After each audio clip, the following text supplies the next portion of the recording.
کہہ دینا یا اللہ جو جانتے ہوئے غلطی ہوئی اور جو انجانے میں ہوئی سب معاف فرما۔ یاد رکھیں صاف دل کے ساتھ آیا رمضان زندگی بدل دیتا ہے۔ اسٹیپ 5 چیریٹی پلان بنانا۔ اگلا پوائنٹ ہے چیریٹی پلان۔ رمضان صرف عبادت کا نہیں رحمت بانٹنے کا مہینہ ہے، لیکن چیریٹی تب پاورفل ہوتی ہے جب وہ پلانڈ ہو۔ آج ہی ڈیسائیڈ کرے روزانہ کتنا صدقہ دینا ہے، کس کے لیے دینا ہے اور کیسے دینا ہے۔ ضروری نہیں صرف پیسے ہی ہو، مسکراہٹ، کسی کی مدد، کسی کے لیے دعا کرنا، یہ سب بھی صدقہ ہے۔ پری رمضان وارم اپ کا مطلب ہے دل کو سخی بنانا ہے۔ Step 6 rules of fasting revise کرنا۔ نیکسٹ ہے رولز آف فاسٹنگ ریوائز کرنا۔ بہت سی غلطیاں صرف اسی لیے ہوتی ہیں کیونکہ ہم میں علم نہیں ہوتا، کن چیزوں سے روزہ ٹوٹتا ہے کن سے نہیں، اور روزے کے خاص مسائل، یہ سب رمضان سے پہلے سیکھ لینا رمضان کو آسان اور سکون بھرا بنا دیتا ہے۔ علم کے ساتھ عبادت ڈبل ریوارڈ لاتی ہے۔ اسٹیپ 7 ایک سنہ کو زندہ کرنا، ریوائیو سنہ۔ سنہ کوئی ہیوی چیز نہیں ہوتی، سنہ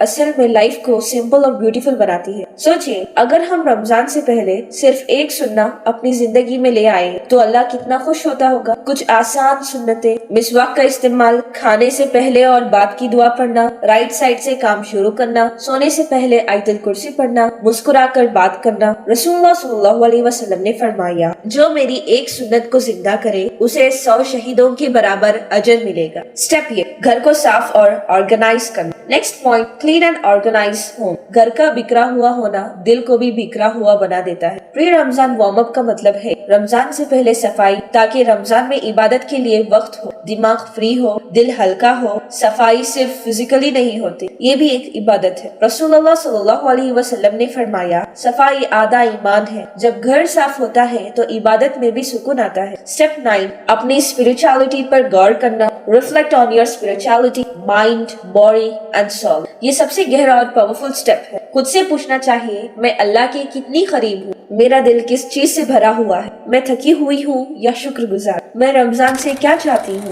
یہ ریفلیکشن ہی اصل میں انسان کو بدل دیتا ہے۔ اسٹیپ 10 نیت کو پاک کرنا، اور اب سب سے آخری لیکن سب سے important step purify your intentions. اللہ تعالیٰ اعمال نہیں دیکھتا، اللہ دل دیکھتا ہے۔ رمضان سے پہلے ہم اپنی نیت چیک کر لیں، کیا ہم صرف ویٹ لاس کے لیے روزہ رکھ رہے ہیں یا اللہ کے لیے؟ کیا میں لوگوں کو دکھانے کے لیے عبادت کر رہی ہوں یا اللہ کو راضی کرنے کے لیے؟ دل سے یہ دعا کریں گے یا اللہ میری ہر عبادت صرف تیرے لیے ہو۔ جب نیت صاف ہوتی ہے تو چھوٹی عبادت بھی بہت بڑی بن جاتی ہے۔ اگر ہم چاہتے ہیں اس رمضان روح بدل جائے، نماز میں خوشی آئے، قرآن دل سے پڑھے، تو آج سے ہم یہ پری رمضان وارم اپ شروع کریں گے۔ پرفیکٹ ہونے کا پریشر نہیں، بس سنسیئر ہونے کا وعدہ کریں گے انشاءاللہ۔